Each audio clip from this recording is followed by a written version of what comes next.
A room full of taxi drivers chose to forego their morning business to attend Tuesday's Senate hearing. We taxi drivers have the opinion that as long as you have a valid taxi operator's license, you may drive or operate any taxi. If made law, Bill number 29-0255 would make an allowance for vehicles for hire to be driven while off duty by anyone with a valid Virgin Islands driver's license. Bill number 29-0256 would make an allowance for vehicles for hire to be driven at any time by anyone with a valid Class C Virgin Islands driver's license.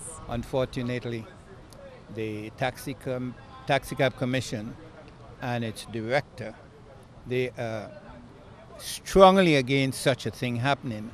The executive director for the Virgin Islands Taxi Cab Commission, Judith Wheatley, was not at today's session. However, earlier this month, she testified against these two bills, saying it would make it nearly impossible to enforce regulations requiring taxi drivers to be licensed. However, taxi drivers who testified at today's session were all in favor of the bills. They said current laws do not give them the freedom to make decisions, and as business owners, they should be given that option. If I have a taxi and I need to give it to my son because of an emergency or give it to my wife to drive, it doesn't mean they have to taxi.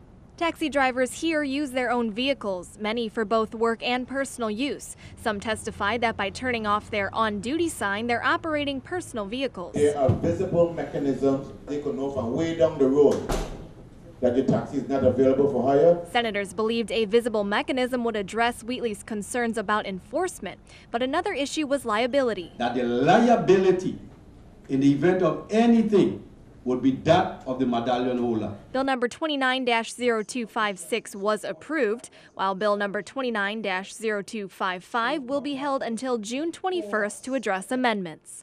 For News 2, I'm Erica Bivens.